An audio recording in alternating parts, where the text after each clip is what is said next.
right, welcome to the fourth and final review of the evening. Although, if you've been actually listening to this, to the live recording, you know we've been talking about this game for several minutes.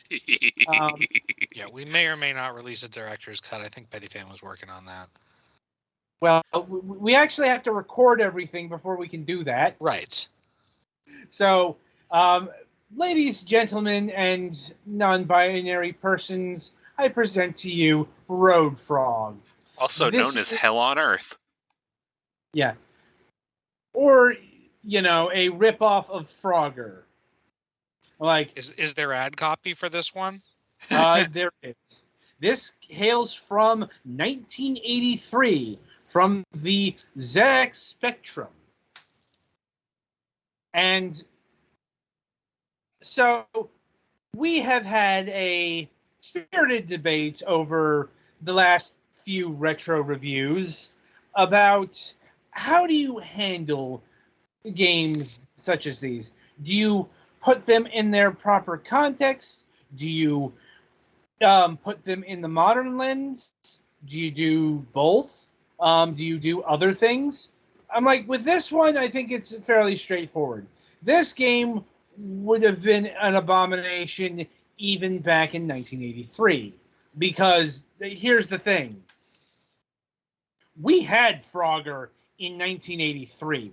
We had Frogger in 1981, if I'm remembering correctly. Frogger came out in 1981 and was ported to the Commodore 64 very early and looks pretty decent on the I can't say how well it plays, but I suppose the thing to keep in mind here is this is the ZX Spectrum, but I have a hard time believing that the ZX Spectrum wouldn't have been able to have gotten its own version of proper Frogger. This is just a tribute. I'm like, hell, that's calling it. I was going to say tributes are usually intended to be complimentary, yeah. even if they're not as good. Yeah, this is clearly more along the lines of Frogger at home. Yeah, the fuck. You know the meme. We got. I wanna X. We got X at home.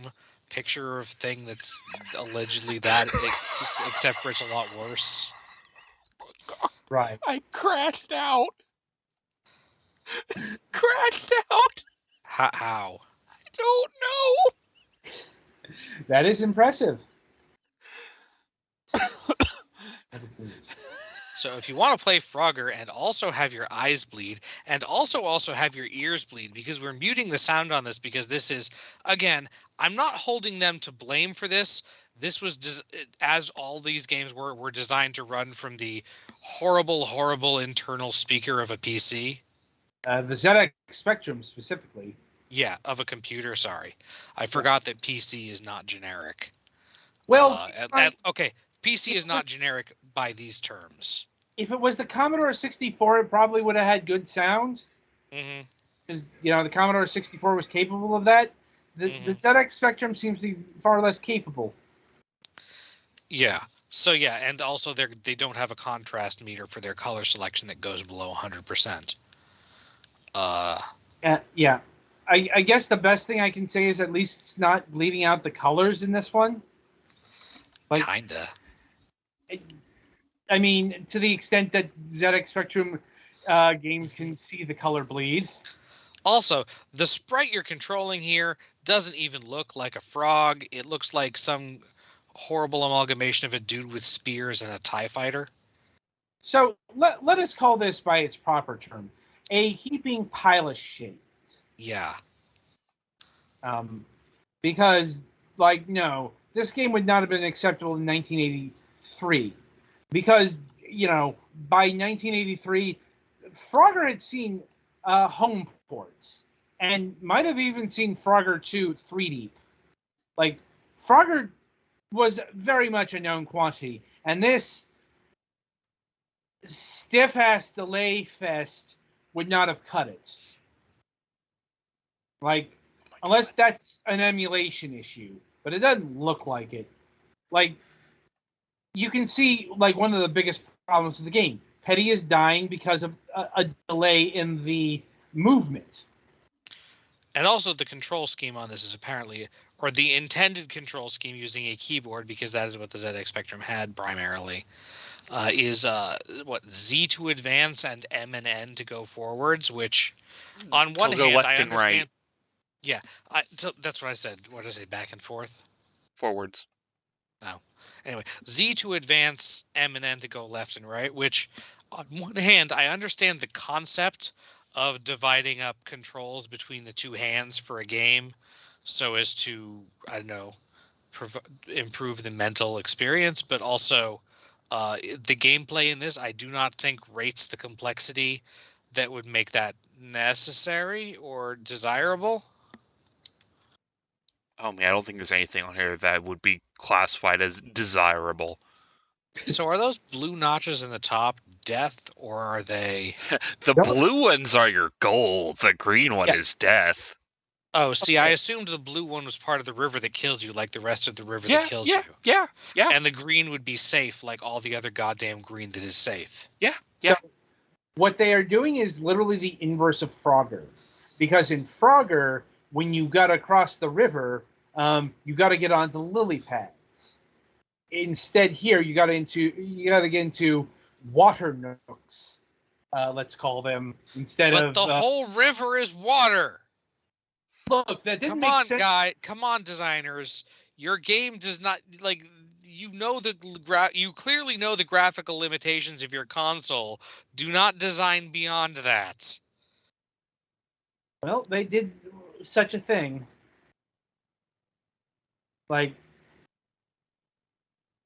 look, I couldn't even say if there was another level scheme beyond this because, ugh. And you have to succeed, 5 times before failing a number of times? Yes. In order to win, with enormous sarcasm quotes, because truly no one will win after having played this game for that amount of time. No, excuse me, it's 6. Amount of time. There's some psychopath who's have this game mastered, and I don't want to be anywhere near them. Mm-hmm. They probably killed a few men in their time. Would not surprise me. I suppose we should mention the price, as is our obligation. This will set you back $2, which actually would be comparable to back in the day, because the thing about ZX Spectrum games is they mainly came on cassette and cost like at most £5, which is like $10. Yeah. Either that or just written down so that you could like manually enter them into your. Like, it wouldn't surprise me that this game clocked in at like say 97 pence. So what we're saying here is that it is an excellent purchase for someone that you hate for a holiday present. Yes. I'm pretty sure that fucking CIA is looking into using this for torture. I wonder if we've conveyed how bad this piece of shit is. I mean, we're not usually that direct in our language. Do we want to bring up the Steam review because it's pure gold? Yes, we should probably read that out. Since not everybody will be in the chat at this moment where it is currently sitting. Absolute fury is not vivid enough to describe how upset I am that the devs actually consider this game a finished product. It's literally worse than actual Frogger. An 8 megabit Frogger knockoff demo from 1987 for $2. What a bargain. And this is a quote from Bad Corpse on Steam. Just we get that in there. Mm-hmm. But yeah. Yes, we should credit them. They produced a better product than the people who produced this game. And on that bombshell, we should probably wrap up for the evening. So, the week ahead. Let me see here. Right, so we were originally supposed to have our good friend John from Manga Gamer on the program this week, but he apparently didn't remember when his wedding anniversary was. Because his wife... So, Bad John no cookies, but also we'll be winging it this this Wednesday. Yeah. At the request of Petty, we'll be engaged in a Let's Play of Stick Fight the Game. I think I've heard that that's moderately fun. Yeah, he brought this up in the private server the other day. So yeah, it's like $2 on Steam sale if you want to grab it, Gullix. All right, and we do have a new installment of Moonhawk Studios Presents planned for this Wednesday with guest in tow. They have confirmed. Also, y'all should probably check out the MSP guest list because I have added several names to said list. Oh man! And coming up on the Friday, no Friday show this week.